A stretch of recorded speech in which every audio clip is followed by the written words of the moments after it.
Bismillah ar-Rahman ar-Rahim. Assalamu alaikum wa rahmatullah, and welcome to our second session of Islamicate Authors with myself, Osama Al-Azami, and I'm delighted to have with me today Dr. Jonathan Brown, or Professor Jonathan Brown, as we'd say, a dear friend, but also one of the, in my estimation, most interesting scholars in the field of Islamic studies in terms of just the sheer range of topics that he covers, and we'll be discussing, inshallah, his recent book, Slavery and Islam.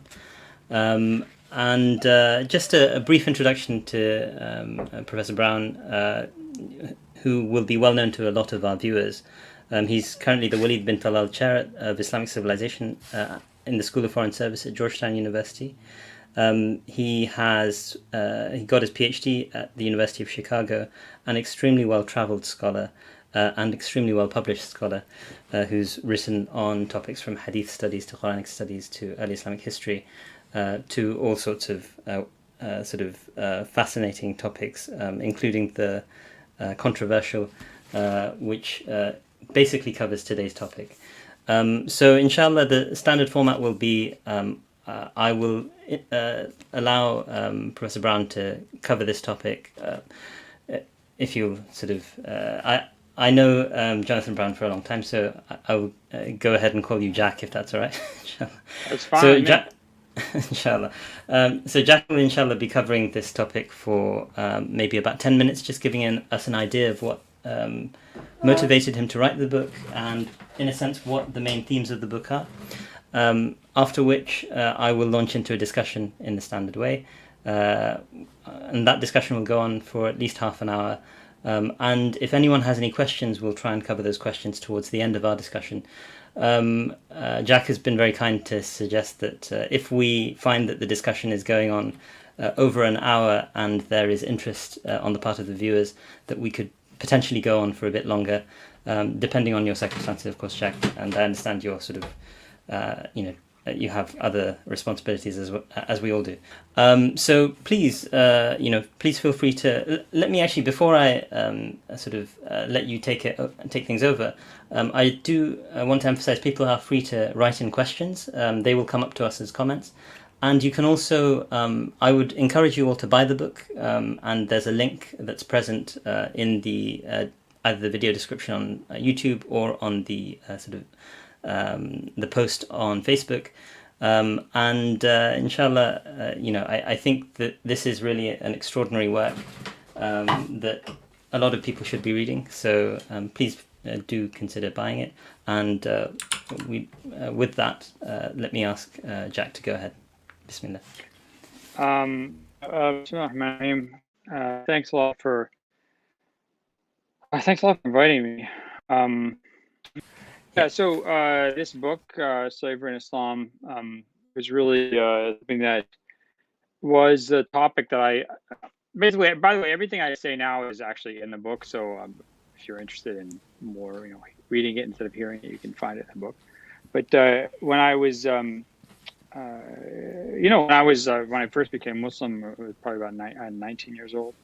And at some point early on, I remember I was reading the translation of the Quran, and I came across a verse in Surah An-Nahl, verse Surah 16, where God compares, abdun mamlukun la yaqdiru ala shay, and then so a slave who's owned that cannot do anything, versus someone who God has given like good sustenance to, right?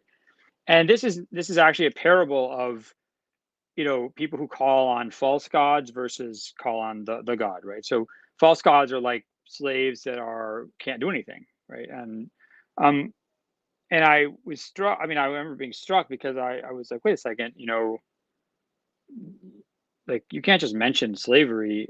Like you have to say something about how slavery is wrong. Like you can't just talk about slavery. And then it wasn't even saying, go get a slave or do this with a slave. Or that it was just mentioning it as a parable, like as a sense, as a figuratively. So that I was like, well, that's kind of I don't really understand. But anyway, it wasn't a big deal.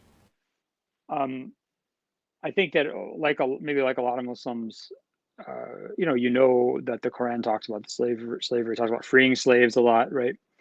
Um, but you can. It's not really a big issue that comes up a lot for at least for me. It wasn't. Um, so then, of course, so I went out of my mind. But then when the ISIS thing happened, right? There was this, a lot of these newspaper articles came out, like in the New York Times, ISIS and the theology of rape and everything. Although it turns out actually that some of the reporting on that was inaccurate. The reporter was basically reprimanded Making up for stuff. that. Yeah, or just like basically it was not there was stuff that was not well authenticated. So anyway, the that was became a really big issue. A lot of Muslims were they were in shock because like here's all these guys saying that they're following the Quran and the Sunnah, and they're enslaving Yazidis and Christians and other people in Iraq and Syria, and and they're saying like, "Whoa, this is in the Quran, this is in the Hadith, this is in the Sharia, so what's the big deal?" And Muslims didn't really know how to answer that, and some of the responses were by Muslim scholars like, "Well, there's consensus that slavery has been prohibited." It's like, well, okay, so what? So a bunch of people today say something, but I'm telling you, I'm following the Quran, the Sunnah, and what's your answer? That today we decided we're not going to do that? Doesn't really seem like an answer. So it was a really big issue for a lot of Muslims, and I mean, I completely understand. So I really wanted to deal with this topic, kind of, and try and answer these questions. Um, and I guess the main question in the book, sort of throughout the book, is how do you what do you do when the source that you consider to be morally authoritative seems to allow something that you consider morally reprehensible? So how do you deal with that? Like, how do you even make sense of your feeling of moral reprehensibility? Like, how do I, if I'm Muslim and I'm supposed to follow the Quran and the Sunnah of the Prophet, and they know best, why is it that I feel so strongly that slavery is wrong? So first of all, why do I have that feeling? How do I make sense of that? Second of all, how do I make sense that my feeling contradicts these authoritative sources? And what does that mean about the kind of truth value of those sources, or the ability of those sources to offer me guidance? So that's a huge question. Now, of course, I was writing this book at the same time as this protest took place in Charlottesville. I think it was 2017, about taking down the statue of Thomas Jefferson. Now, Thomas Jefferson had slaves. Thomas Jefferson had a slave concubine that he had children with, Sally Hemings, and George Washington had slaves. And this whole idea that George Washington was like, he didn't want to have slaves, he freed them all. There's a book I recommend reading called Never Caught, about Ona Judge, who was a slave girl, a girl who was enslaved, her parents were slaves, of the Washington family. She ran away when the Washingtons were in Philadelphia, and they spent the rest of their lives hunting for her. Like they are always trying to get her back. So this idea that they didn't just say, "Oh, it's fine, it's good, it's good she left. We wanted to free her anyway." No, no, no, no, no, not at all. So and when this happened, it was funny because Donald Trump came out and sort of said what I, more succinctly than I could, brought up this point, which is he said, "Okay, George Washington's a slave owner. Are you going to take down the statue of George Washington? Are you going to rename everything in America that's named Washington, which is pretty much everything?" And here, this was the crux of what I was interested in, right? Which is that that's what I call the slavery conundrum, right? So you have three axioms, and you can't really reject any of them. Maybe you can, but we'll talk about that. You can't really reject any of them, but you also can't hold all three of those axioms at the same time. So it's a conundrum. The first axiom is that slavery is a intrinsic and gross evil throughout space and time. So, and this is all stuff that now we know. These are fixed points of inquiry. These are axiomatic in our society. So slavery is evil. It was evil. It's evil today. It was evil 100 years ago. It was evil 1,000 years ago. It was evil 2,000 years ago. Evil 3,000 years ago. Right? And if you want to say that that's not axiomatic, try going into any kind of social setting and saying that slavery was actually okay 200 years ago or something. See what'll happen, and then we'll talk later. The second maxim is that all slavery is slavery. So there's no such thing as like good slavery, bad slavery. You can't say, yeah, Thomas Jefferson had slaves, but like he was a really nice guy, so he treated them well. No, there's no such thing as, any type of slavery is unacceptable. Slavery is a gross and intrinsic moral evil throughout space and time. 2, all slavery is slavery. 3, our past has some kind of moral or even legal claim over us. Right? So we look to our past for guidance. Maybe we look to our past for strict rules. Now, here's the problem. If you look at human heritage, so the heritage of human beings, prior to, let's say, the year 1690, prior to the year 1690, in all of world history, I know of 1, 2, 3 people in all of human history. I don't mean in like the West. I mean in everywhere that I know of. 3 people who said that slavery in and of itself is evil, is a moral evil. Not enslaving the wrong people, not treating your slaves badly. I mean that slavery in and of itself is an evil. Can you mention those people? Yeah, one is Gregory of Nyssa. He's a bishop, one of the church fathers, a bishop from Cappadocia. He died in 394, I think, of the Common Era.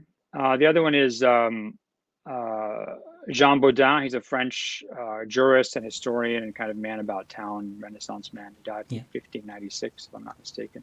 Right. And the third one is a German jurist named Eke von Repgau, who I think he's in the early 1300s, if I'm not mistaken. He wrote a book called the Saxenspiegel, the Saxon Mirror, which is, I think, one of the earliest books, kind of Germanic law books.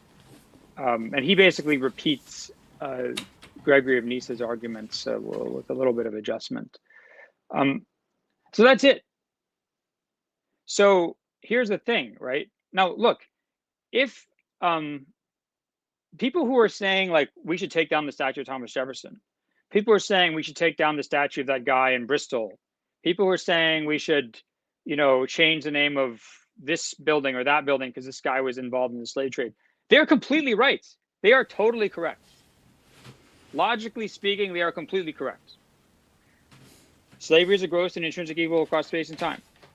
All slavery is slavery. If you're involved in that, if you're involved in a gross and intrinsic evil throughout space and time, something that's so horrific, no one can countenance it. Why would you ever honor that person? Why would you ever look to that person for guidance? I mean, Osama, do you take advice from people who think slavery is okay? Do you ask them like, I don't know what I should do in this situation, or I don't know what I should do. What do I do ethically? Right. Tell me about God. No, it's ridiculous. They're completely correct. But here's the problem. It means you're going to take at the very least, all of human history prior to 1690 into the garbage can. That's it.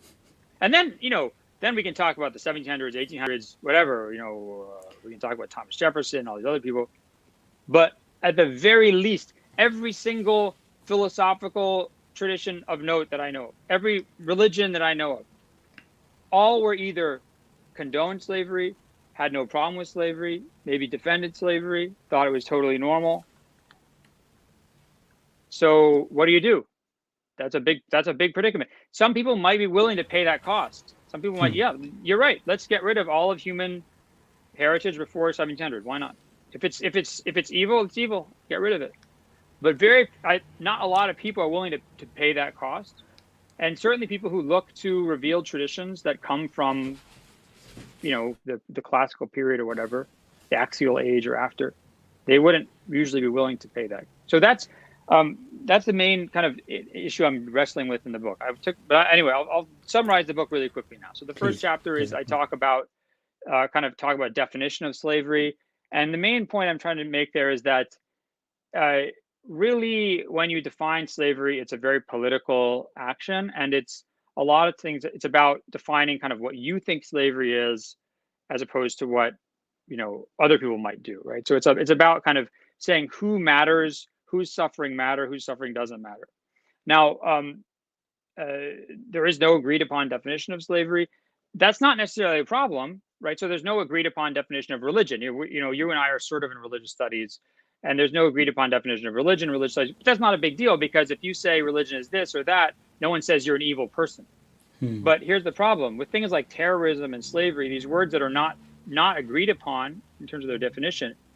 But if you are guilty of those things, you become kind of you have been cast out of the circle of discursability or thinkability, right? Right. Then that's the problem, right? So when these definitions are both there's a degree of subjectivity, there's a problem of subjectivity there, but also they're used as these they can be used as moral cudgels. That becomes really problematic. The second chapter looks at the history, slavery in Islamic law. Third chapter is a kind of overview of slavery in Islamic civilization. Then I talk about the abolition of slavery in Islam. I give the different approaches Muslims have taken to that. I say what I think the best approach is. In the next chapter, I look at and analyze their approaches from the problem of the slavery conundrum. And then the last chapter deals with, kind of puts all this together and looks at the issue of sex concubines, basically in Islamic law, male owners having sex with female slaves. Right, so very light reading, shall we say? Jazakumullah khair. I mean, that's a wonderful summary of actually a very, very sort of what can I say, a fairly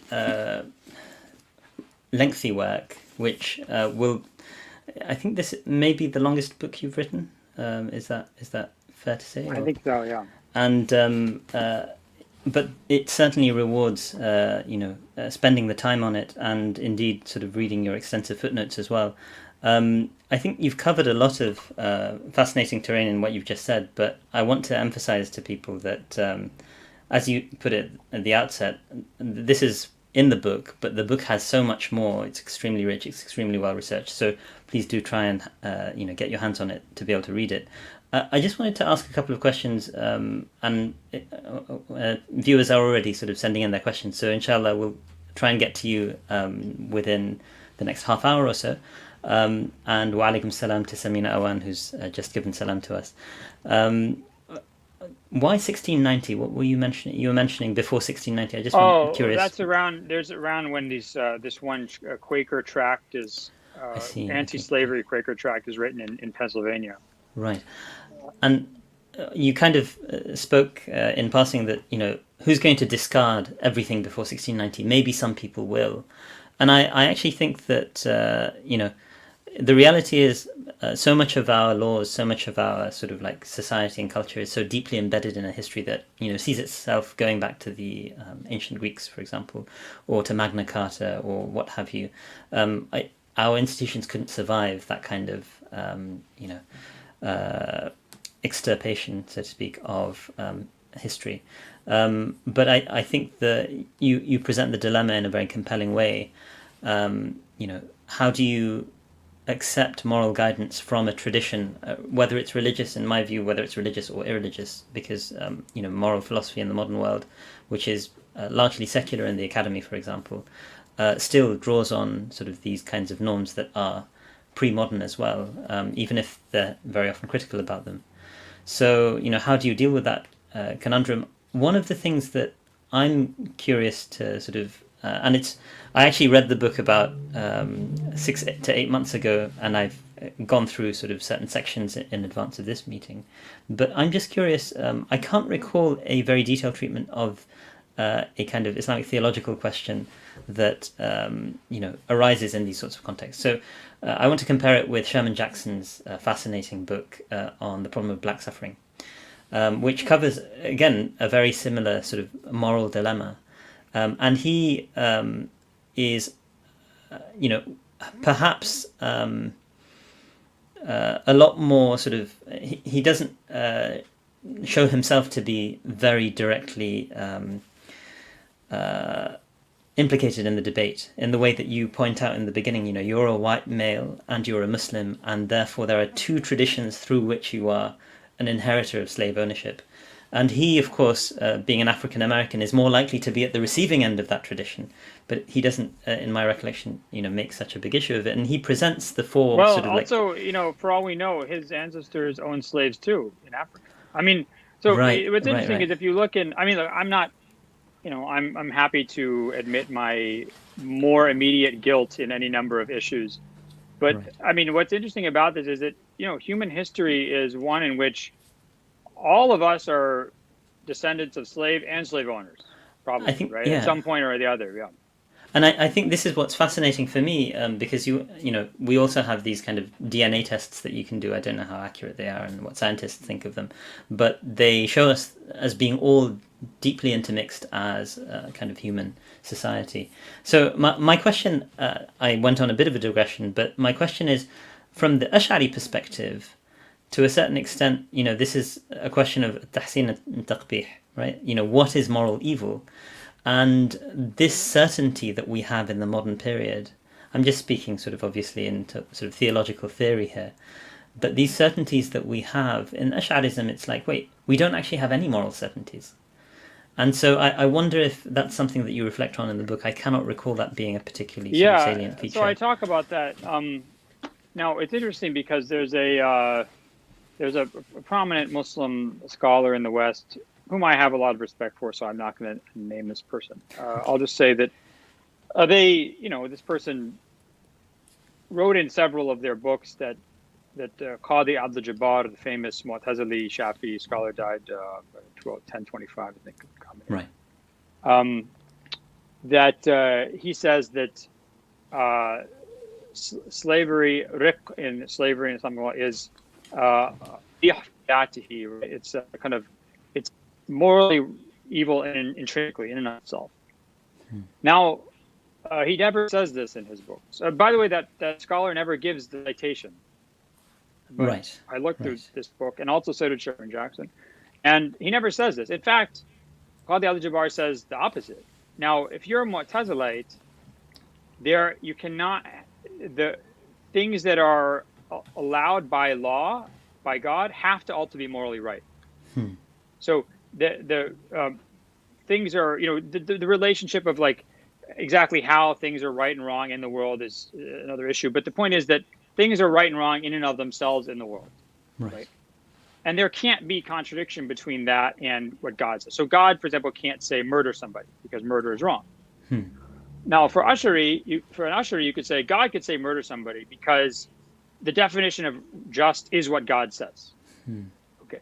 Now, for Mu'tazila, so Qadi Abdul Jabbar, if you're a Mu'tazilite, he can't say slavery is wrong. Why? Because the Quran allows it. So he says, in fact, he says, the fact that God allows slavery means it has to be Hasan, has to be good. Right. Now,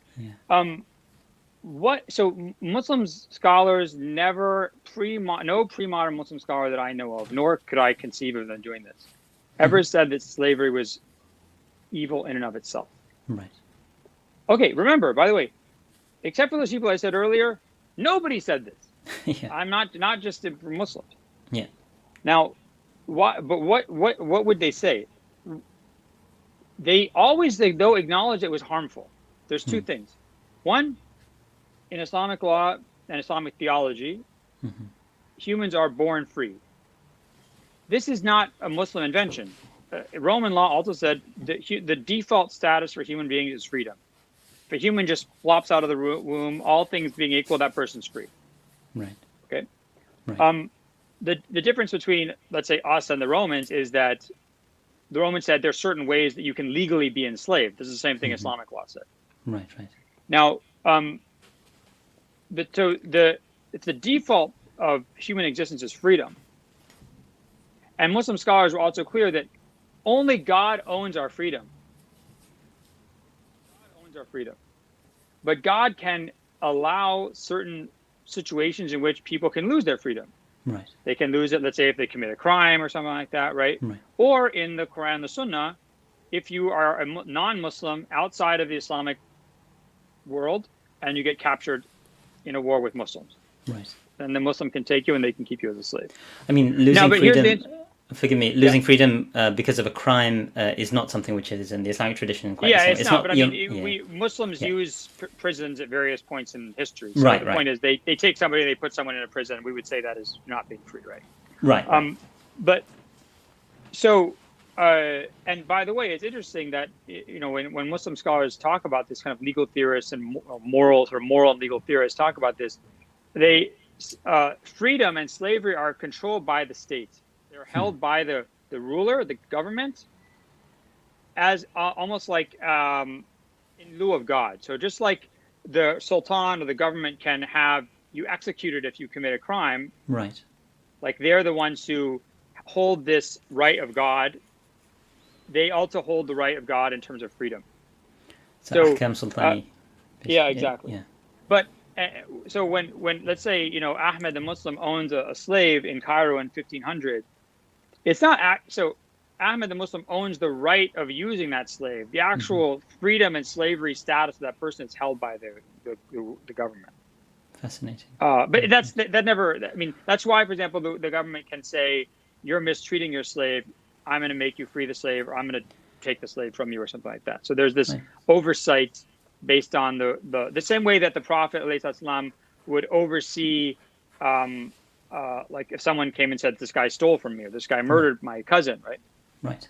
Now, so the Muslim scholars never said that slavery was evil, but they did say it's unnatural.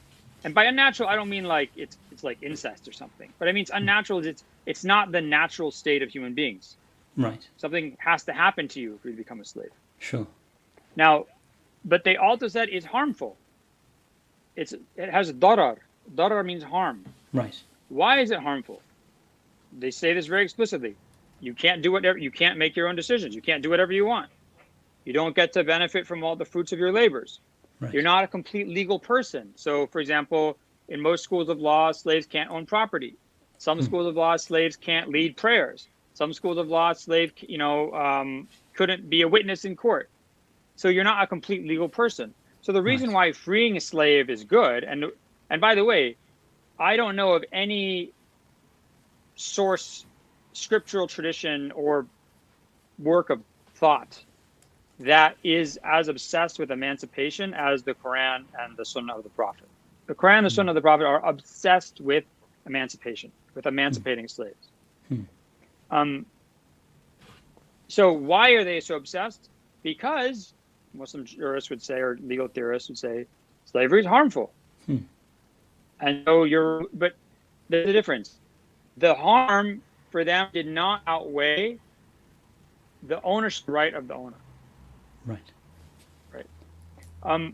Now, someone might say also, like, wait a second, you said the Quran and the Sunnah are obsessed with emancipation. Well, why didn't the Quran just say slavery is prohibited? Right. Because nobody said that. No society that had slaves, which is pretty much every society, certainly every civilization, ever suggested the abolition of slavery until the early modern period. Until really the 1700s and 1800s. Right. Why is that? I mean, that's another issue we can talk about. I don't know if you want to I talk wonder about it now or if later. anyone ever sort of what other traditions prohibited alcohol, for example, in the pre-modern tradition.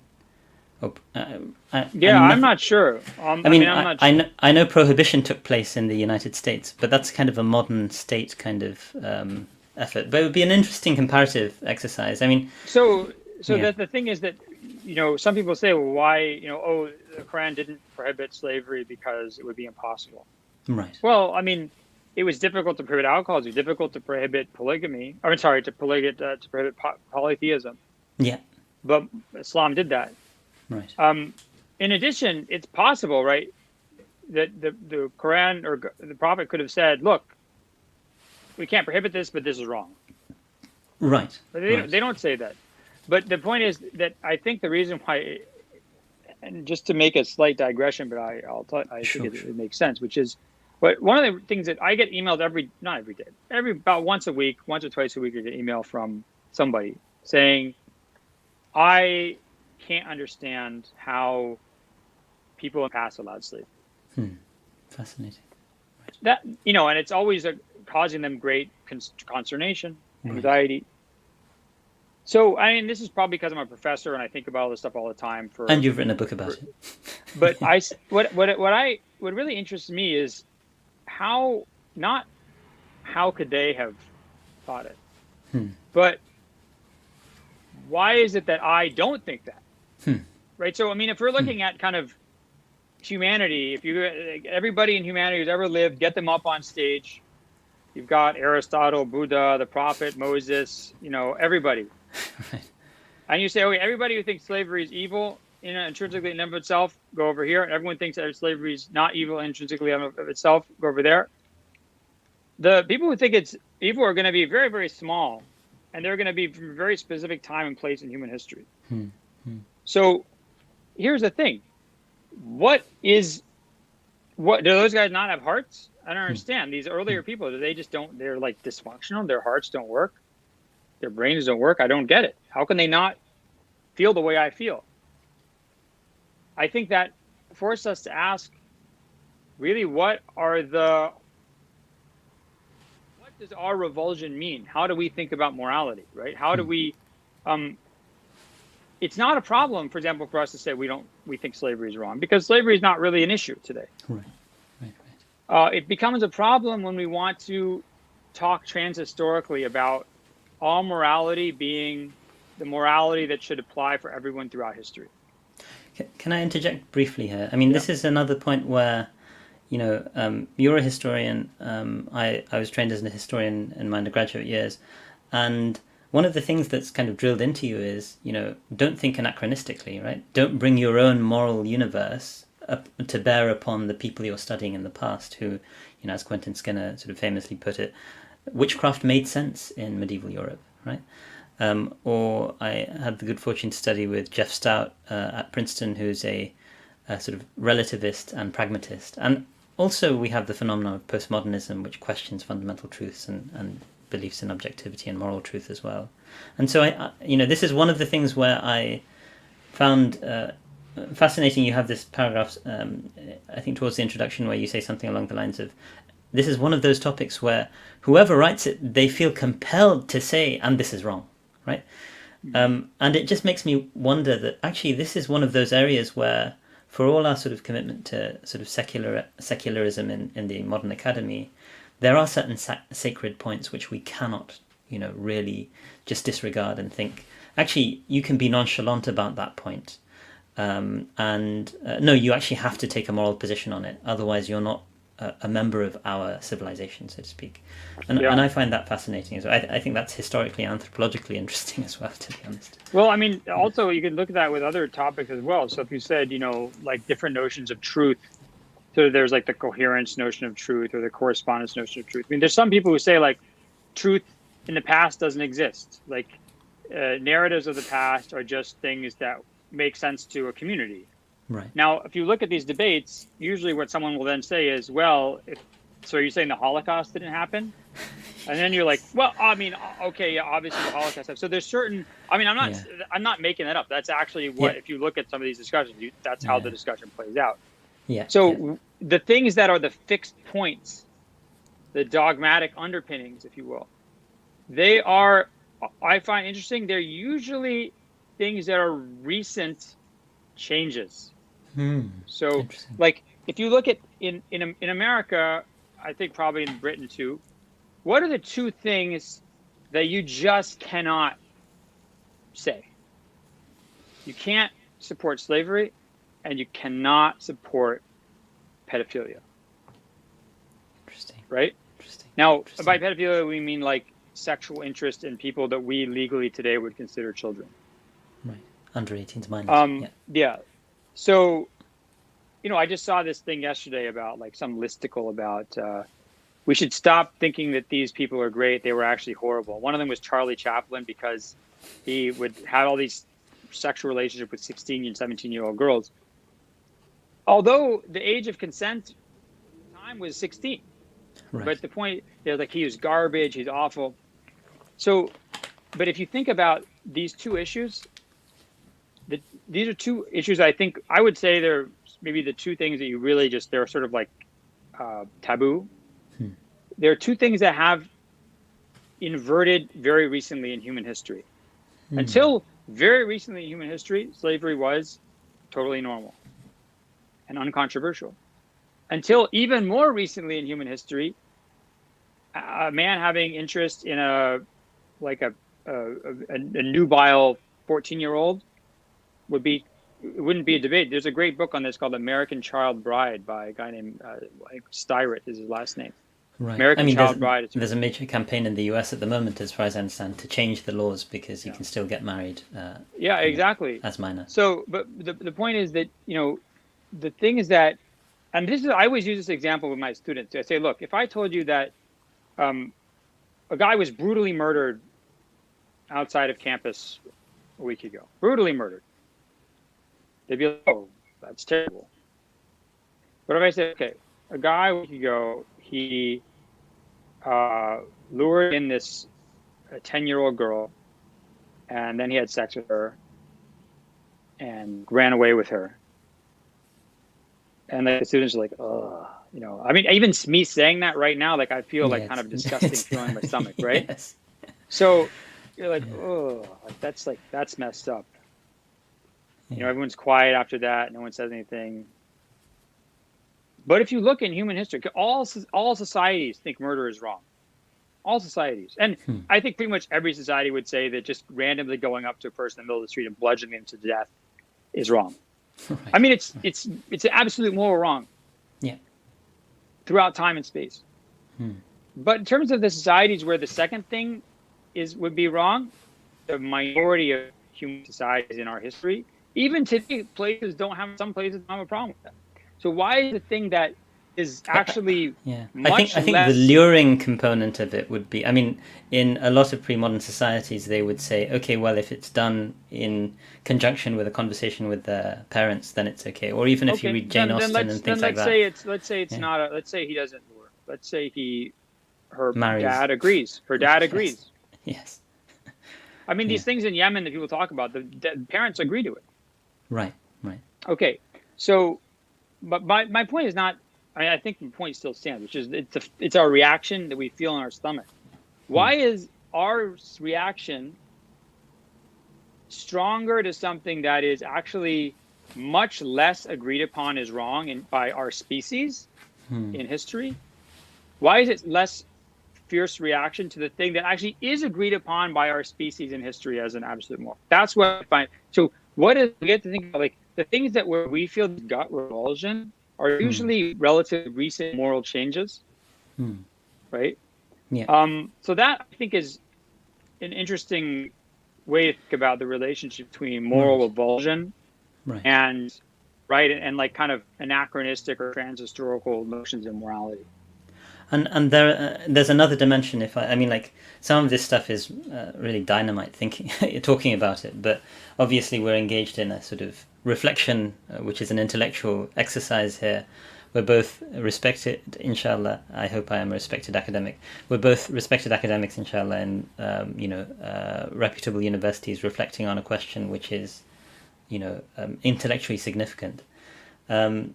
By the way, this is the same debate this is the same problem that Christian tradition has, Jewish tradition has, Buddhist tradition has, Hindu tradition has, moral natural law thinking has,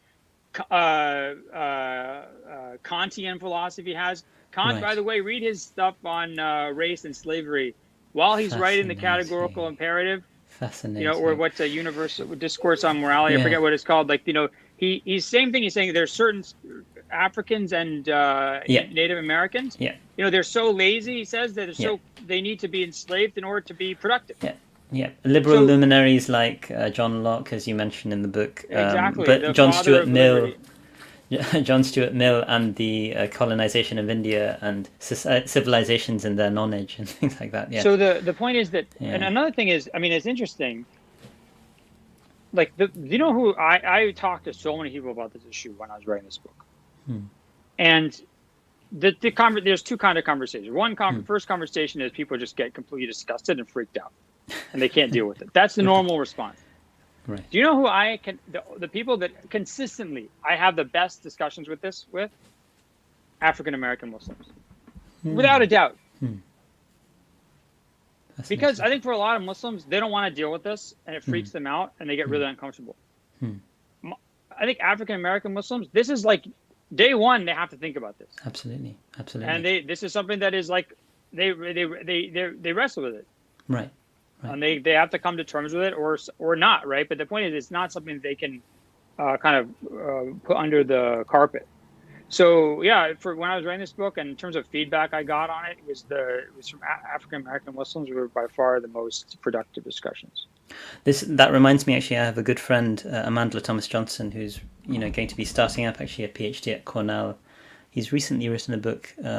He's actually the descendant of slaves who were taken from Africa to the Caribbean, and then he moved. His family moved to the UK at some point, probably part of what we had as the Windrush generation, so to speak. And then he converted to Islam, so he's actually a convert Muslim, and we've had brief discussions on this, but to be honest, I mean, they are some of the deeper, more meaningful conversations I've had. Where I for what it's worth, I recommended your book to him because I thought he was saying that this is a dimension of the Islamic tradition that he was less familiar with, and he wanted to really think about and explore because of the moral sort of complexity of the issue for his own personal heritage. And I think that that's something which I hope to bring him on as an Islamicate author at some future junction, and perhaps in part discuss some of, although his own book is on a different theme. I mean, this is really sort of like, there are so many threads in this conversation that could be taken up very fruitfully. I wanted to perhaps home in on this. One element that you kind of mentioned in passing. There's a lot of material covered in this book, but I was just thinking about sort of the modern condition of what Marxists call wage slavery, right? So there are all sorts of forms that we experience in a given moment in time, in a given moment in history, that given the nature of modern liberalism and, in a sense, a progressive understanding of how history morally progresses, so to speak, we can come to an understanding that potentially actually the way we're living right now may be seen 100, 200 years from now as completely morally abhorrent as well. So the forms of employment that we have. And I wonder if you have had the chance to sort of explore any of these in your sort of broad reading for this project. Notions that debt is a form of bondage. In fact, of course, we had debt bondage historically, but the fact that we all are going to university in massive amounts of debt, and we're then getting a mortgage, so to speak, which will again embed us within a system. You have this quote from the Matrix, in the text where you're saying that we're all ultimately slaves to the system, and you say that obviously that's different from being owned by someone. But you also have these fascinating anecdotes of slaves in very good conditions historically. One of my teachers, Sheikh Muhammad Akram al-Nadwi, hafidhahullah, once commented that most of the caliphs in Islamic history were actually children of slaves. And because caliphs often had concubines, and these would be the sons of concubines who would, of course, by giving birth to a slave of their a child of their master, would thereby be freed upon their and potentially become extremely influential figures behind the throne as well. So that sort of like multi-layered nature of slavery, I wonder if you can comment on it. How it's difficult for us to really sort of have a uniform understanding of slavery. Yeah, I mean, I think that one of the challenges is that slavery is both a metaphor and a legal concept, right? So, and sometimes those legal concepts and the metaphor overlap, but a lot of times they don't. But they can be kind of invoked, right? So there is since 1926, basically, or let's just say 1980, the last possible date. There's no legal slavery in the world. There's no slavery in the world. There's no slavery. If you define slavery as a legal category that is acknowledged and can be adjudicated, Right. there's no slavery in the world. Right. Now, the question is how you define slavery. So one way is to say, well, it's someone being property of another person. Another way you can say is somebody who's not free. But then things like property and freedom really only make sense inside a consistent or coherent legal or moral tradition. Because if you look at kind of humanity as a whole throughout history, what is property? What is freedom? There's no property, just somebody has a right over something else. Some rights. That's freedom is the ability to do what you want, except when you're not allowed to do what you want. That's the definition. So I mean, like it makes it's meaningless transhistorically. Can I interject on one? Yeah. On the point of there being no legal slavery, doesn't the 13th Amendment leave a kind of space in the United no, States? because I mean, people who are prisoners in prison. I mean, this is the big debate over in the 13th movie, the 13th, right? Is that slavery continues by another name, right? But the people in prison are not slaves, right? They're not owned by the state. They're still free people. They're just in in prison. Right. So now there's a great book if you're interested. There's called "The Slavery by Another Name" by Douglas Blackman, which talks about the way that, especially in the South, mostly black men. I mean, 100, 200,000 black men between 1865 and 1920s or so would basically get arrested for, like, oh, you're loitering by the 7-Eleven. Like, you come to, like, okay, you're guilty of vagrancy. You need to pay a fine of $100. I don't know, $100. Okay, you're going to prison. Oh, and now, by the way, before even anyone can find you, I'm going to give you to this company. I'm selling you to this company up in Pennsylvania to build railroads. You're going to go get worked until you die, and then they're going to bury you next to the railway. That's it. It's ridiculous. So, but that person is not legally a slave. So that's my. I'm not saying that you can't have a continuation of exploitation or coercion or whatever, but that. So the third way to think about slavery is slavery is a sort of a coercive relationship, a relationship of exploitation, a asymmetrical relationship of dependency or exploitation. This is where you get what thought of as like modern day slavery or new abolitionism, which really starts to get articulated in the late 1990s. Right. And it really works along the idea of slavery as being a coercion. So it's coerced labor with essentially no remuneration. Right. Now, the problem here is that what's coercion, right? If you look at a lot of the major writers on modern day slavery in the 1990s and the 2000s, and they write about prisoners, they say, look, if you're in a gulag in North Korea, yeah, you might be a slave. Okay, but if you're a prisoner in the UK or the US, you have work you can do. You can choose not to work if you don't want to work. Then you're not a slave. Okay, but now think of the whole movie 13th, and the whole idea of prison as a this sort of carceral slavery is now much more accepted, and a lot of those authors, at least one that I'm thinking of, is now says he's reconsidering the issue. What's changed? The conditions have not changed. Conditions have not changed. It's just what are we comfortable calling? So that's why this idea of what is that slavery in a lot of ways, this is a political definition, right? What? Now, here's the thing. What coercion, if you're in a federal prison in the United States, federal prison, you have to work. You don't have to, but if you don't work, you're going to get what? You're going to get put in solitary confinement. You're going to get denied access to the canteen. And the prisoners usually don't serve food after about 5:30 p.m. So, okay, no food from 5:30 p.m. to like 7 a.m. Right. They can deny family visits. No family, solitary confinement, starving you to death. That seems like coercion to me. Especially the UN considers solitary confinement to be a form of torture. So it really, like, what is coercion?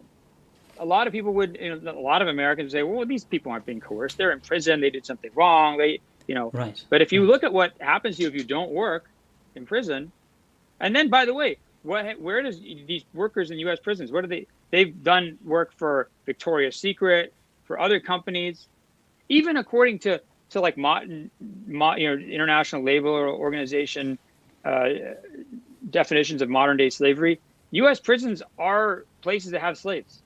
There's no, I mean, it's just prima facie per se. They're And people who are in yeah. captivity who are being farmed out to private corporations to do Right. bidding. Right. Right. And as you say, the film 13th, which I guess we'd both recommend. It's on Netflix, to for people to watch. Illustrates very sort of very powerfully that, and has inaugurated this really serious debate, along with many of the scholars who are speaking in it. They've of course been writing about these themes for a while. But here's Um, the yeah. problem. So let me interrupt you. But the problem is, like, you can look at cases. There's a case called Celia Dean versus France, I think early 2000s. Another one called Queen versus Tang from the Australian High Court a couple of years later. And in both cases are basically people saying, I'm a modern day slave. I'm being held in slavery. In France, in one case, in Australia, in another case. And in the first case, the I think it's the European Court of Human Rights, if I'm not mistaken, comes back and basically says, look, this person, it might be being treated badly, but they're not being treated like property. So they're kind of going back to this very property-centric understanding of slavery. Right. Right. Very legalistic, formalistic understanding. Yeah. In the Australian High Court case, they said, no, if we look at the coercive relationship, we think this is slavery. Right. So you can see even in one decade or within a few years in the 2000s, the 2000 teens, there's these two poles about what slavery is that are like pushing and pulling against one another.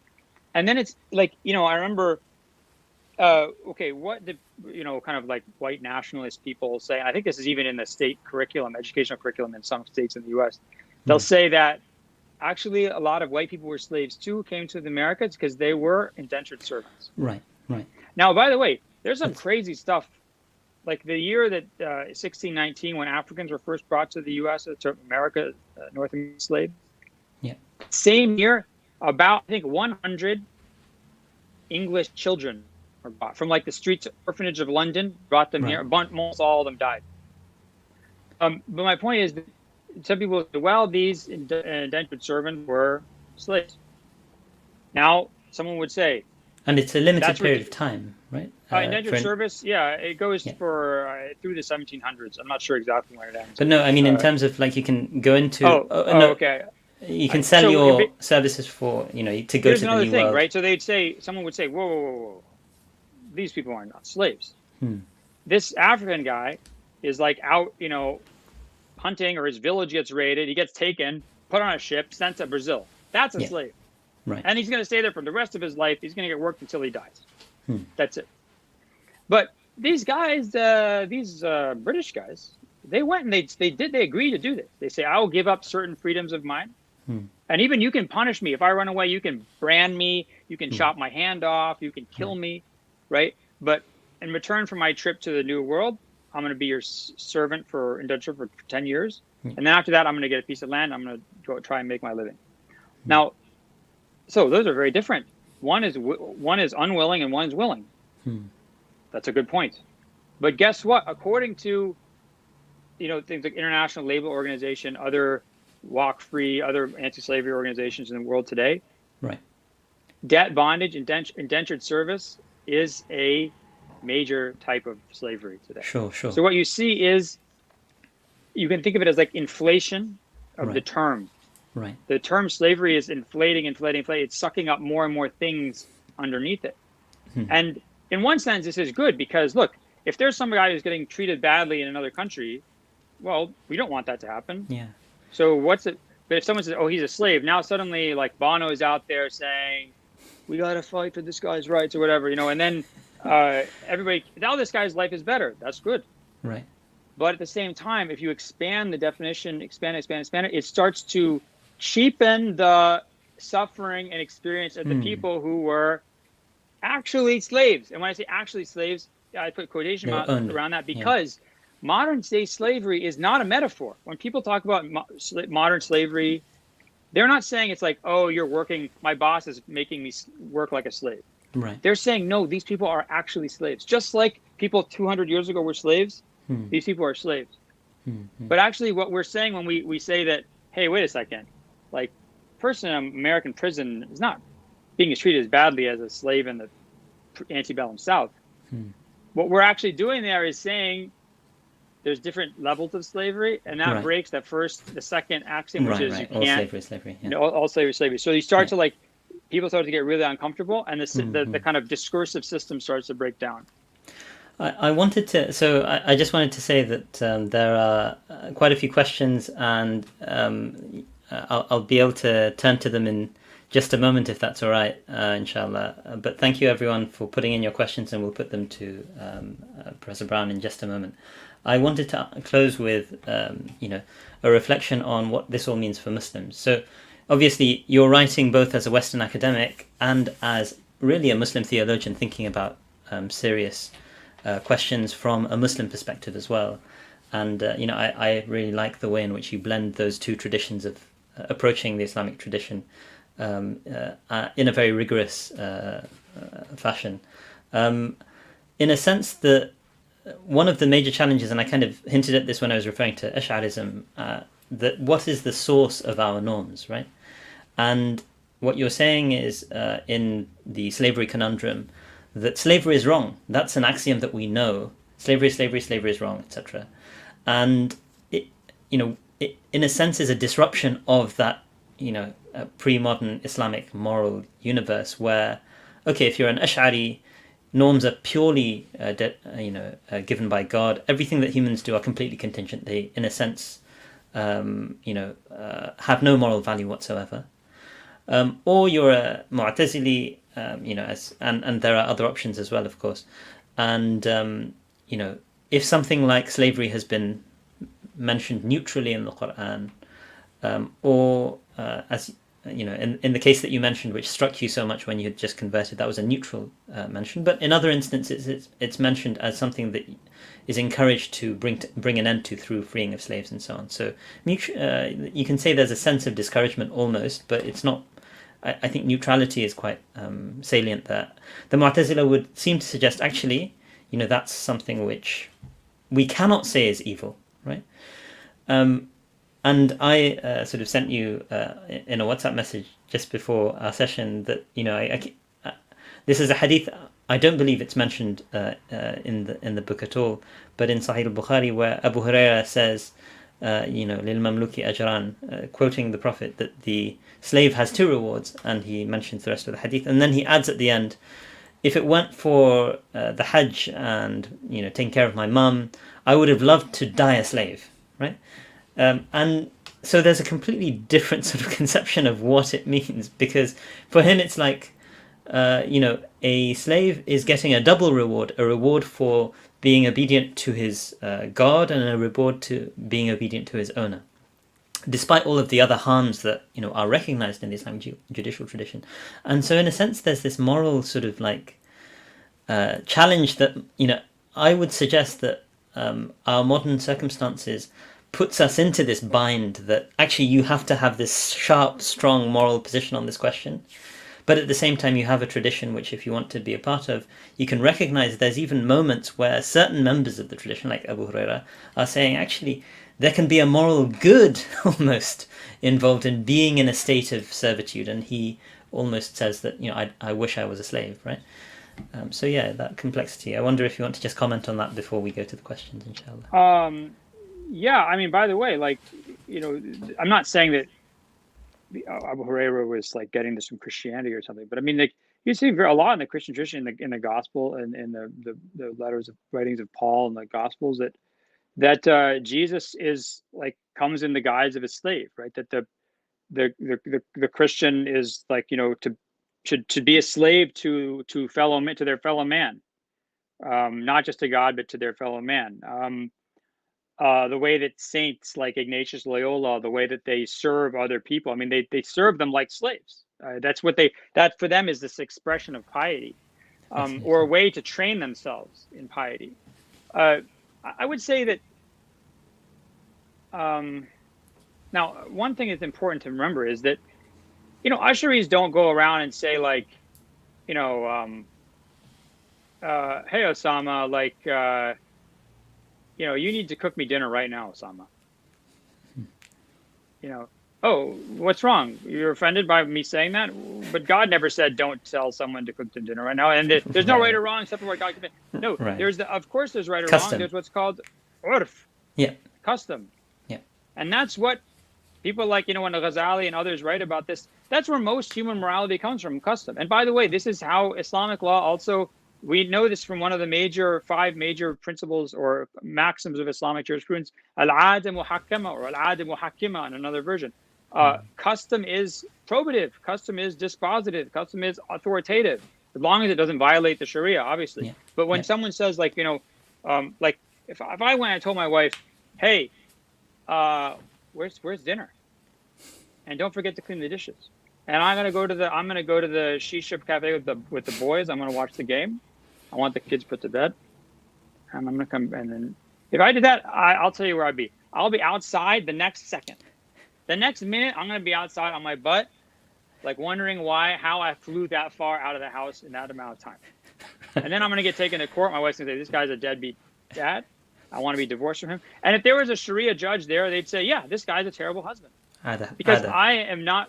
But what determines obligations of husbands and wives is custom, right? So, these are real. Custom is real. Custom isn't like oh, I don't know what to get Osama for his wedding present. That's not custom. I mean, that is, but that's like a silly form. Custom is like these deep senses of right and wrong we have. Interesting. Right, and custom can change. So now that's really important to remember. The second thing you were talking about was, I forgot now. Oh, about yeah. So the hadith. Yeah, Muslims, scholars, like the idea of freeing slaves was something that Muslims did for pietistic reasons. They wanted reward from God. Yeah.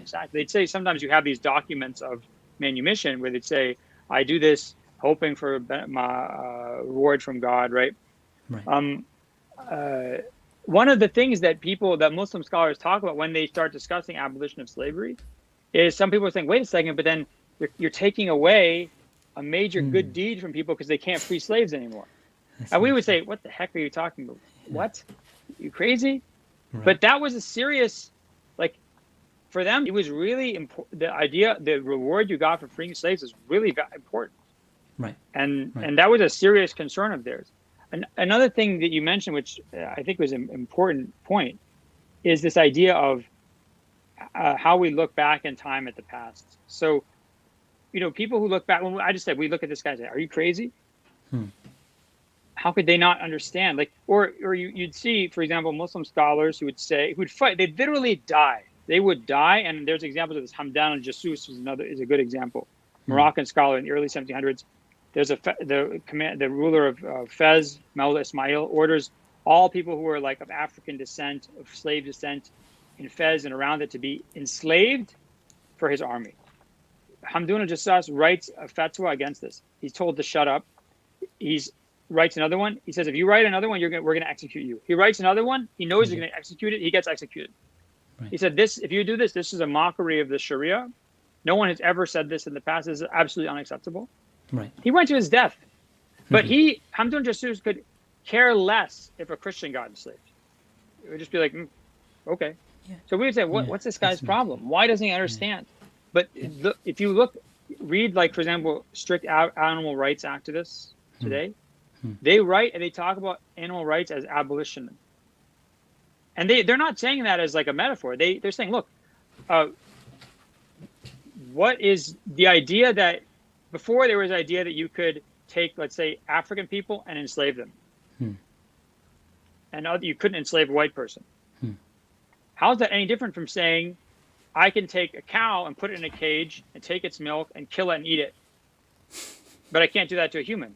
Right. They'd say that's just speciesism. They say it's speciesism. Right. And someone would say, oh, come on, that's ridiculous. But why is it ridiculous? 100 years from now, if we're, all these animals are destroying the environment anyway, it's totally environmentally unsustainable to eat meat. Yeah. This is true, right? So 100 years from now, we're all eating, whatever the unbelievable Artificial burger. grain. Yeah. And we look back, we're like, what the heck was wrong with those people? They didn't understand. These animals have rights. Right. So, the same way that our worldview makes sense to us, the fact that someone in the past worldview doesn't make sense to us doesn't mean it didn't make very good sense to them. Right. I guess the final point, and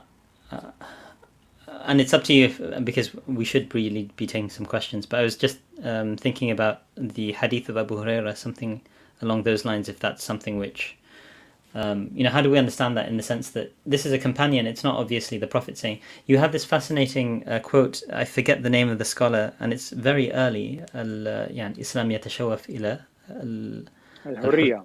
Al-Hurriya. Oh, yeah, that's actually, that doesn't appear till later. That appears in, I think the earliest I've seen is in the 1200s. Right. But it's a hadith. It's probably not an authentic hadith, but it's something probably said by a companion or something that God wants freedom. So that's why if you say, if Osama, if you're my slave and I say, you're free, Osama. No, I'm just joking. You're not free. I said you're free. Boom, that's it. Yeah. No, but I was joking. If we were making a deal about me buying your car, not that car you had before, by the way, which we won't get into, the one you picked me up with. Let's say your current car, okay? Yeah. If I said we make a deal, and I say, I'm reliable. just joking. I'm not joking. That wouldn't be a legal contract because I know it was never my intention to buy the car. Yeah. But if I say free you and it's joking or I make a mistake or something, boom, it's free. Why? God wants freedom. This is a What's the principle Arabic phrase that's used in that, and who says this again? Allah yasha al-hurriya. Okay. Right.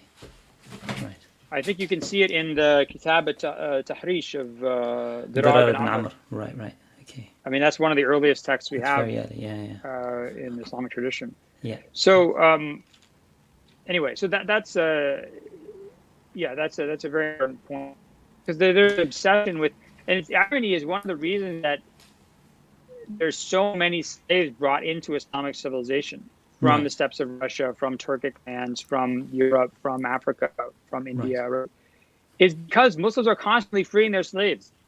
Right. So they're constantly having to replenish the labor supply because you don't have like a self-reproducing slave population. So this is a point that you made in your footnote, and I think we've referred to it briefly already, which is that there was a capitalist imperative to get rid of slaves, and that's one of the things that actually there's a big debate about this. So there's a huge debate about this, and in order to understand why this is a big debate, you need to, in my opinion, but if you're talking to like the Douglas Murray type guys, and you start saying, or Christopher Hitchens or something, start saying, the West sucks. The West isn't that great. What are they going to say? What's their first thing they're going to say? You guys have slaves. No, and you guys had slaves, and what? And we especially British people. What do British people always say? What are these like? Not Nigel Farage, but these other like Winston Churchill is great type people. They'll say we ended slavery. We ended slavery for the whole world. We went around and patrolled the oceans. So the idea that Western Europe, that the West doesn't have slaves, is like a natal. I call it the natal miracle of Western civilization, and you can see this even in like French historians like Marc Bloch, who said that the disappearance of slavery in Western Europe is one of the most incredible phenomena in human history. Right, so there's this. Of course, it actually. I don't know if you can hear me. My camera is like. Can you hear me right now? Yeah, I can hear you. I think your internet. I don't know why that happened, but the point is that enslavement of Europeans within Europe actually goes on a lot longer than people think. Definitely through like the 1200s in Scandinavia, and then the enslavement of people from like North Africa, Muslims in Italy, like through the 1800s. Of course, we know about the slavery in the colonies, but my point is that the idea that the West somehow is at this leading edge is the vanguard of freedom in human history. Is very important for like a Western self-identification. Right, it's a founding myth of Western Yeah. identity. Yeah. So this is a big debate because when you come in, here's the question. Very simple fact, right? Something that essentially nobody in human history thought was wrong. Yeah.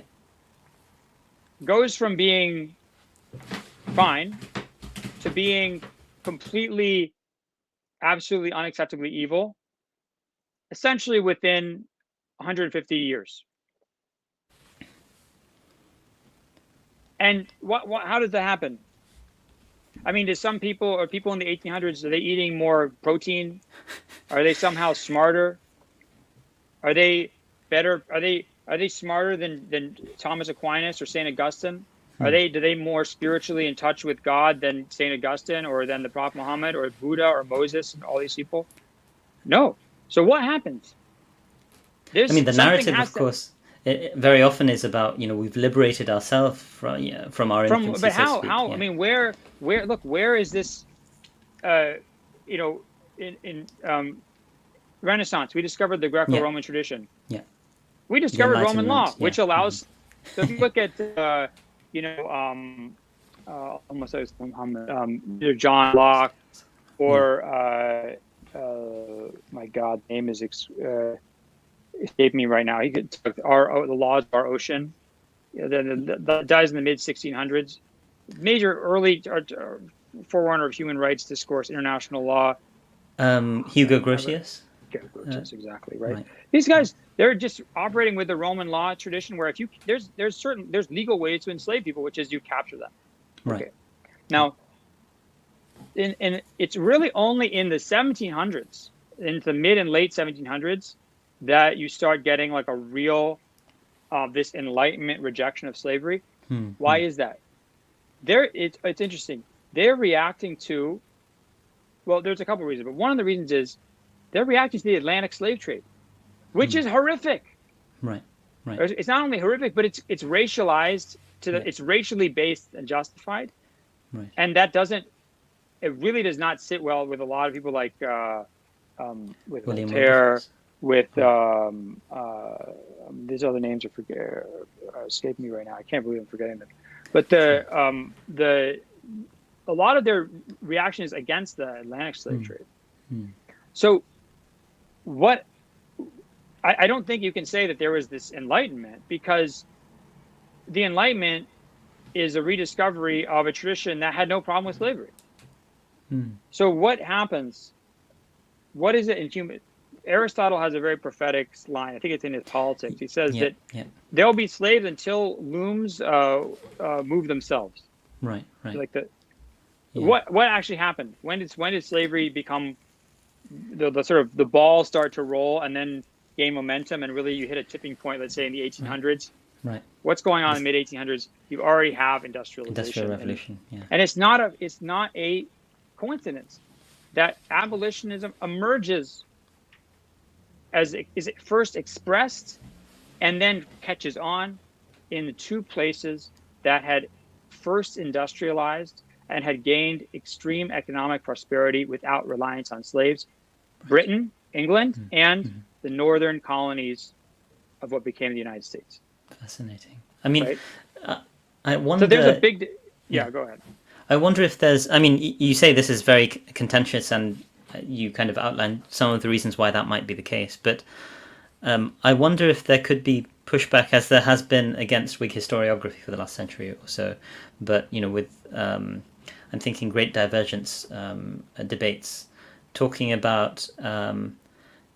And you signal this in your book. The reason, in a sense, this becomes normal later on in much of the Muslim world is because economic development takes a while to get to those parts of the world in the way that capitalist development had taken place. No, but there's another difference, which is that slavery in the Americas is an economic phenomenon. Slavery in the Islamic world is not economic. It's social. It's social. It's a social. That's why it's so hard to get rid of slavery in place, let's say like Saudi Arabia or the Arabian Peninsula or something, because it's not about like, I need these people to pick cotton in a way where I can make a profit. Right. They don't need that. But it's how you think about, like, how do you have your people, your retinue that you trust? King Abdulaziz bin Saud, the founder of Saudi Arabia, who's the guy who's guarding him at all times? When he's praying, he stands behind him with a sword and a rifle at all times. Right. What's his It's name? not his brother. It's not his son. It's a slave. Yeah, of course. Right. So this is a big difference. If slavery is an economic phenomenon, and of course it also has social elements as well in the West. But I mean, the point is, if it's mainly economic phenomenon, economic change will change the situation.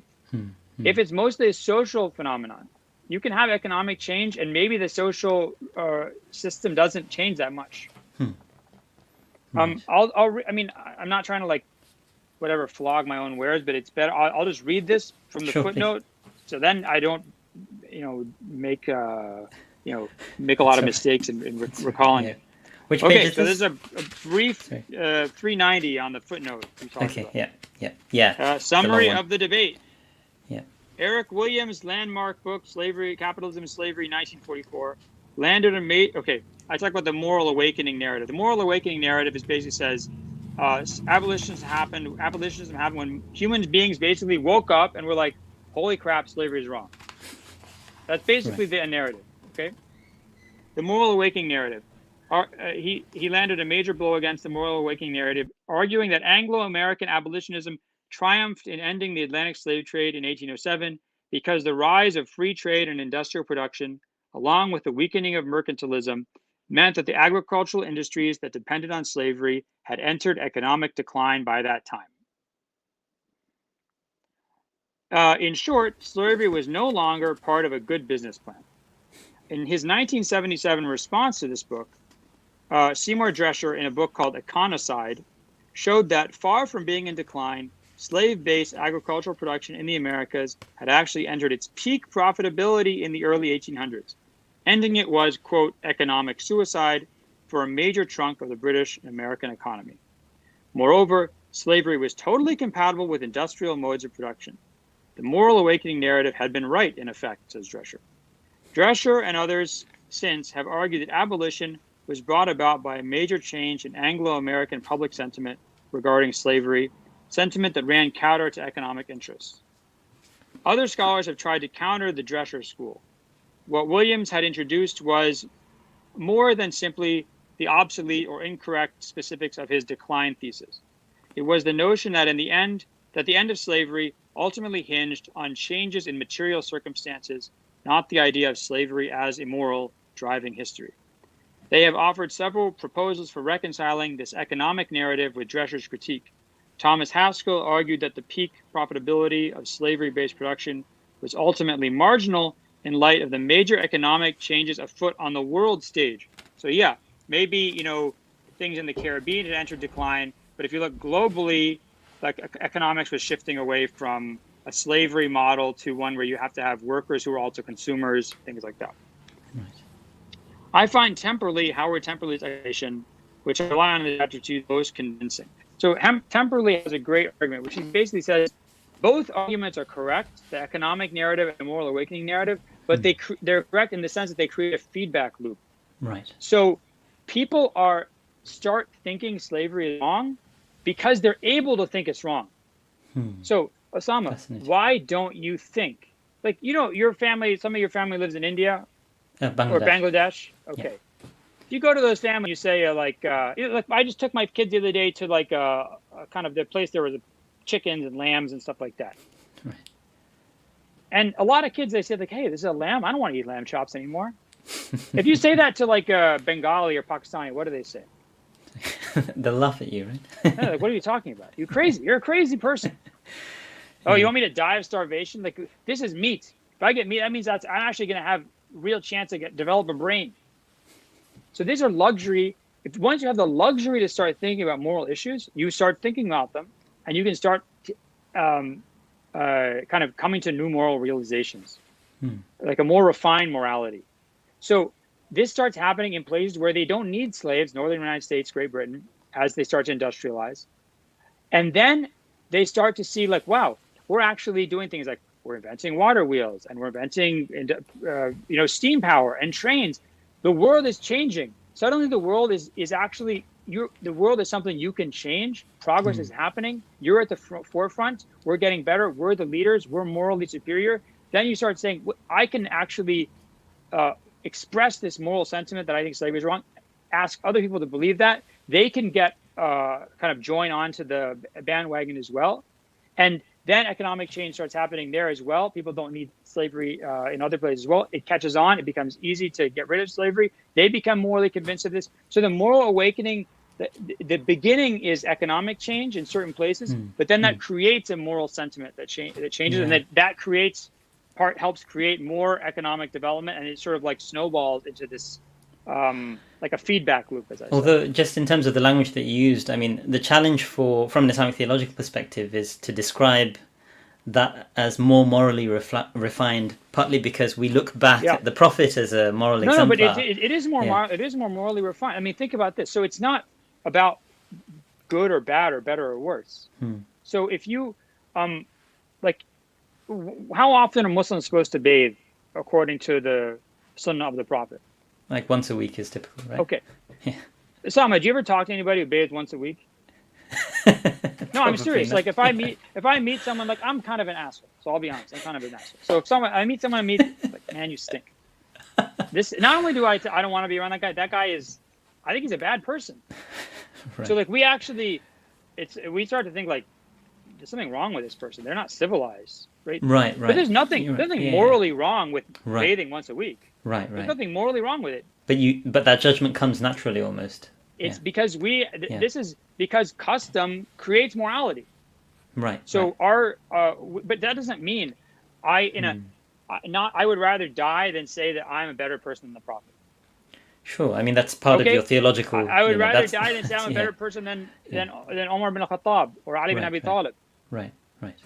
But that's what I mean by more refined morality. It's not about being better. It's about having like all these other issues are taken care of. Where you're going to eat, how you're going to sleep, your health is taken care of pretty much, right? Now you're worried about these other things.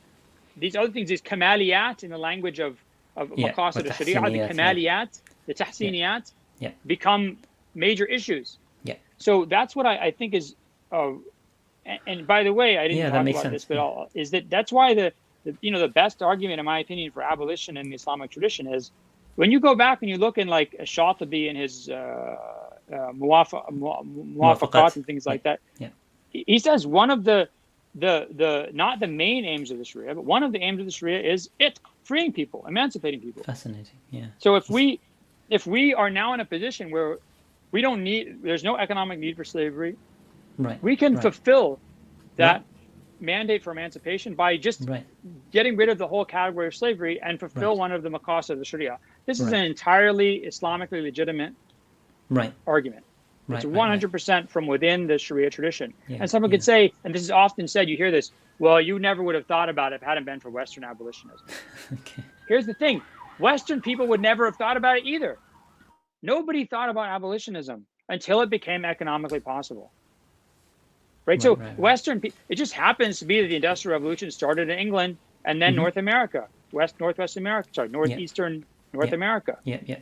It's not because Western people have like some kind of gene where they read some book that makes them love freedom more than other people. Right. So I mean, this is interesting, of course, isn't it? Because you have the kind of more ideological historiography which says that no, precisely that, we're more freedom loving. But my impression is currently Really? Well, I mean, freedom loving for themselves. Everybody's freedom loving for themselves. Yes, but no, I mean, weren't super freedom loving about like other people. Yeah, my impression is that the sort of more serious historiography now recognizes the contingency of where the Industrial Revolution ultimately took place, due to various kinds of accidents of history. Jazakumullah khairan, it's really been wonderful, and I feel very guilty sort of hogging all of the time because there are a bunch of questions. Look at the questions. So let me, if it's all right, I'm going to post them on the screen, and then we can read them out, and then inshallah you can sort of. Actually, so here's a question from Aisha Sayyid. I'm just going to post it if that's all right. It says, given that Islam came for the emancipation of all humanity and for liberating from all bonds, demanding submission only to one true God. Slavery and concubines is one unanswered dilemma, especially for the youth, who find this irreconcilable with the benevolent image of our Prophet sallallahu alaihi wasallam. How can we tackle this? And I think this is one of those questions that you have. Yeah, I get this question a lot. I mean, I get a lot of emails like this. So, look, first thing I would say is, and this is really this is a really hard issue, and I would actually, I'm not trying to turn it around on this person. I would ask people to ask themselves, like, okay, it's not like I'm the outlier. We're the outliers. We have to explain why we feel a certain way about this issue. And then that gets to this whole issue of changing custom and economics and everything like that, and all the stuff that Osama and I just discussed. Now, so I simply don't think. I mean, I think it's factually incorrect. It is factually incorrect to say that having slaves or allowing slavery is irreconcilable with the benevolent image of the Prophet. That's not true. That wouldn't be true for a Christian in the year 1600 or a Muslim in the year 1600 or a Buddhist in the year 1600, right? They just would not, this would not be an issue. Just like, by the way, even people who are trying to find dirt about the Prophet's personal life to insult him with, which is, essentially all the opponents of Islam, not until 1905 did any of them say he married Aisha when she was 9 years old and that's messed up. Because they didn't care about that stuff. No one cared about that before. Okay. So the point is, what's changed is not, we have to ask ourselves, why are we looking at the world in a certain way? There's nothing wrong with the way we look at the world, as I said. There's nothing, ending slavery and freeing slaves and improving people's conditions no one's going to debate that that's good. That's one of the aims of the Sharia. But that doesn't mean that that it should be impossible for us to imagine that people in the past didn't have a strong reaction as we do. Now, another thing that's really interesting is slavery was a dilemma for Muslims, and you can see this in the Sunnah of the Prophet, but it wasn't a moral dilemma, it was a theological dilemma. And this is a very famous hadith, right? So the Prophet says in Sahih Muslim and other books, owners of slaves, don't say to your slaves, abdi or amati. Say ghulami or jariyati. Don't say my slave or my female slave. Say my boy or my girl. Slaves, don't say about your owners, rabbi, my master. Say maulaya, my sponsor or my patron, right? Because in the version Abu Dawood, the one God is a Rabb huwa Allah, and you're all slaves. So if a Rabb, the Lord, is God, and we're ibadullah or we're abid, we're all the slaves of God. How do you have a slave who's also the owner of another slave, who's a Rabb of another slave? So this idea of there's an anxiety about making sure that the relationship between God and human beings, between the Lord and the slaves of the God, is not mixed up with the relationship between the slave and the owner of the slave. But there's a tension there that Muslims try to sort of push down or elide away by saying that this relationship is not like a master slave relationship. It's like a patron junior relationship, although the person is owned, right? Yeah. Now, so that's what I'd say. It actually is a dilemma, but a theological one. And when it's interesting because go ahead. Sorry. I wonder if I could also mention. I mean, like it's a multi-layered tradition. I think we need to develop a historical consciousness to a certain extent, because you have this beautiful Appendix 1, A Slave Saint of Basra, which I recommend everyone to read. It's just 3 pages, but this extraordinary anecdote about this kind of a wali of Allah subhanahu wa ta'ala who's a slave, and and very poignant in many respects. And so there are ways in which But it's I not just think that, right? yeah This other major scholar in the city, two major scholars, they buy the guy, and he's like, "Why are you buying me? yeah I'm not like a very good servant." yeah He says, "I don't serve creatures, and لا أخدم المخلوق, and أخدم الخالق." right right Right? right I serve the creator. I don't slave And they say, "No, no, you don't understand. We want to be your students." They say, "We want to serve you and be your yeah students." yeah yeah yeah yeah.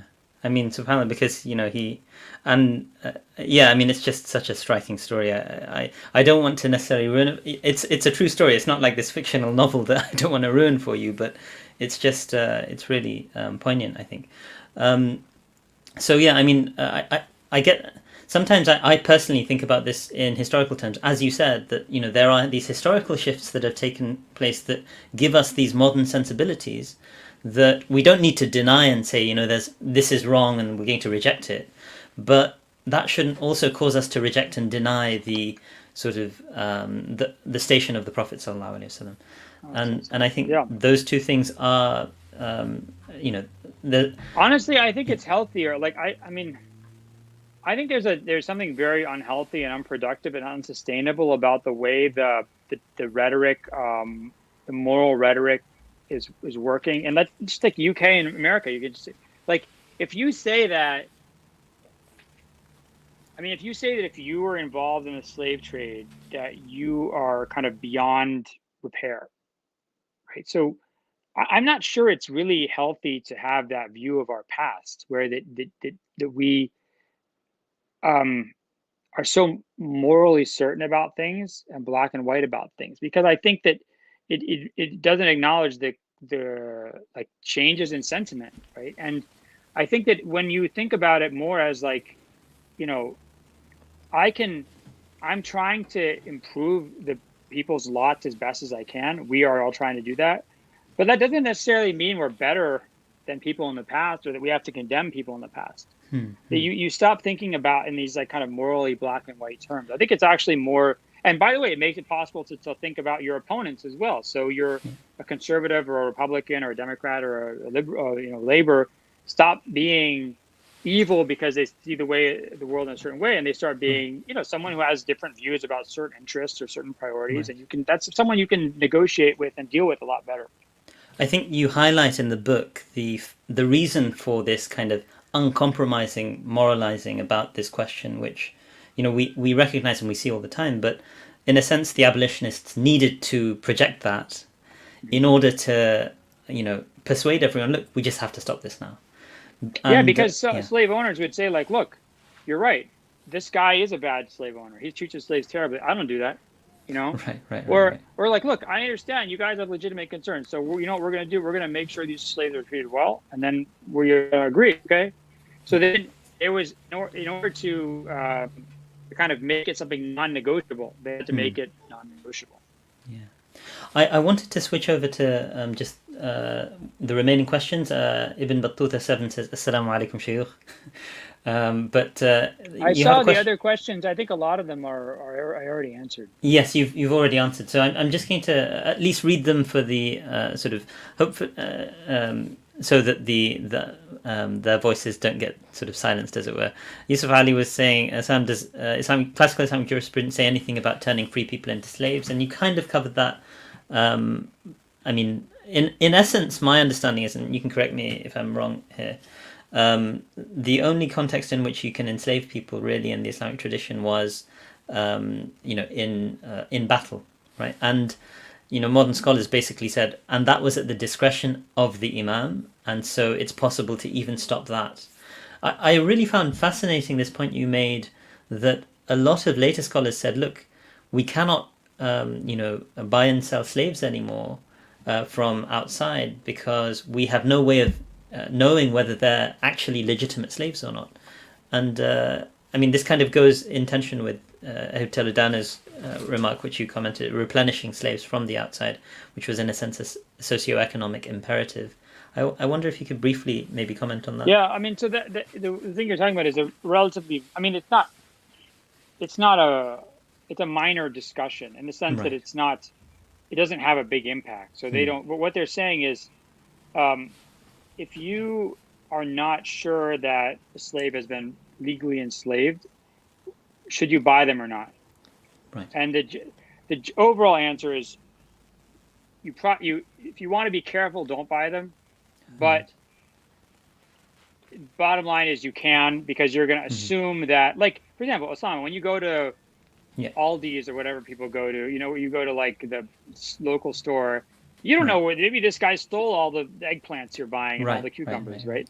You don't know. But we go around and we operate as if everybody's getting these legally, because otherwise we wouldn't be able to buy them. Yeah, we wouldn't be able to operate, right? Yeah. So basically they're saying the same thing, which is that, like, in general, just assume that everything is, if you know this person was not gotten illegally, you can't. And by the way, here they're not even talking about, if they're a Muslim and they were enslaved, you cannot buy them.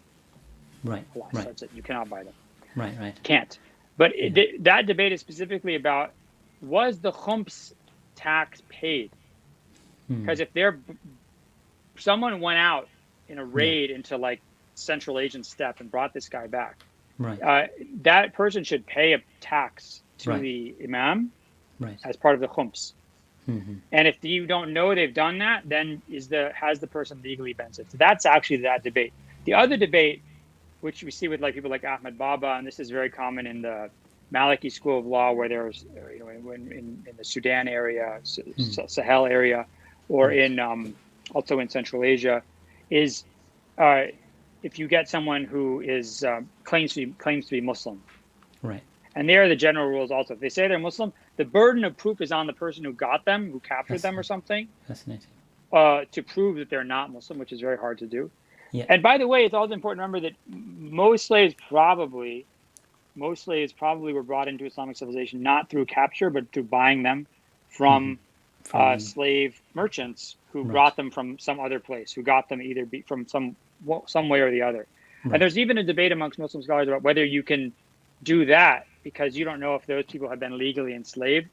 But again, the rule that kind of wins out is like, you just assume that this guy got them legally. And if it's according to their crazy customs that they have, if that's all right for them, then you can buy them. Yeah, I mean, the pragmatism of law kind of wins out. It makes sense legally speaking. Obviously, sort of it's kind of like it grates for modern sensibility, certainly. The other sort of questions, as you mentioned, we kind of had a discussion about, someone was asking about abolition in the Industrial Revolution and the debate that you mentioned between Eric Williams and Seymour Drescher. But there's one last question, which it's an interesting one here.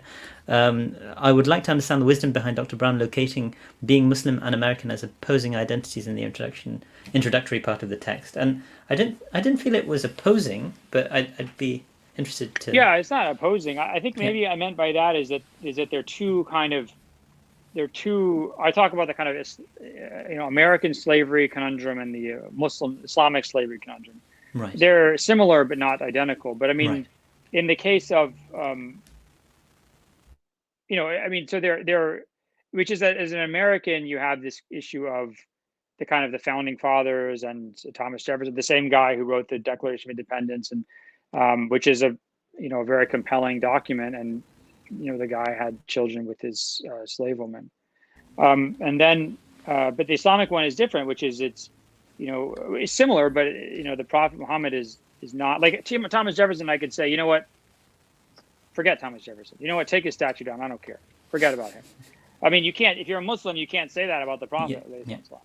So they're similar, but there's differences between the two. So I think I was more trying to say that they're two different kind of discussions, each with its own characteristics. Jazakumullah khair. This has really been. Thank you so much for your time. I mean, an hour and 40 minutes, and I'm also grateful for all the questions that were sent in. I cannot encourage enough people to read this book. Go ahead and purchase it, inshallah, and have a read of it. I think it's just a tour de force of so many different disciplines, moral philosophy, sort of wider epistemological questions. I found the discussion on nominalism very interesting. History that is very wide-ranging. And do you mind if I ask how many books you read for this? Did you have a bibliography, which is a select bibliography in the text, but it's long enough? And then I actually left out The bibliography is just books I cited in the footnotes, Right, but right, I actually realized I left some out, which is kind of annoying. But right. the yeah, I don't know. I read a lot of books, but I was very Alhamdulillah. driven, and I did this. I was, I don't know. Maybe this is the same for everybody, but for me, like when I write books, I become like obsessed. My wife is like, this guy's going crazy. He Right. doesn't sleep. He doesn't do anything else. So, I mean, it's a very intense. It was a very intense experience. Perhaps in closing, I can just ask what you're working on currently. Inshallah. Yeah. So it's funny when I wrote this book, I was like, okay, yeah, I'm writing a book about slavery, but no, I'm never gonna write a book about race because that's crazy. I would never do that. I was not a million years.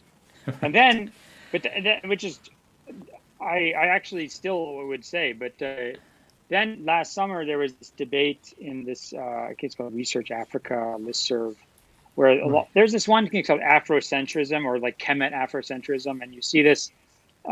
It also kind of goes back to this guy, and I think his name's Chancellor Williams, and the kind of conservative Christian minister in the U.S. in the early 20th century. This idea that like Islam is this, Islam is sort of like has slavery in its DNA. Muslims and then Arabs hate black. Islam is anti-black. Arabs are enslaved black people. Bizarre. Islam is a colonial presence in Africa. It's not really an indigenous part of Africa. So Mm. I was, and basically it's all saying Islam is anti-black. So I was really, someone asked me specific questions about things that had come up in this debate about hadiths and say, can you answer this, that, and this? Mm. So I started looking into it. Oh, okay, I'll look in. Started looking. And I was like, you know what? I need to, in order to answer this, I need to answer this bigger question. In order to answer this bigger question, I need to answer this bigger question. So now I'm writing a book called Is Islam Anti-Black? And it's Subhanallah. actually, it's getting close to being done. Okay. And it won't be a big book. It'll be a smaller book. Right. But that's fine. MashaAllah. So actually directly connected to this book, I was under the impression that you were going to be writing on the notion of siyasa and qanun. And, yeah, I have that book. It's like 90% done, but okay. I can't finish it because you're distracted by this project. Other stuff comes up. MashaAllah. Jazakumullah khair. No, I mean I think it's a great service actually because your books are a great service on two levels. Of course, the academic community, but also I think the wider Muslim community can really benefit from these texts, and it's really wonderful to have like someone who's doubling as that sort of Muslim theologian and professor at Georgetown, so to speak.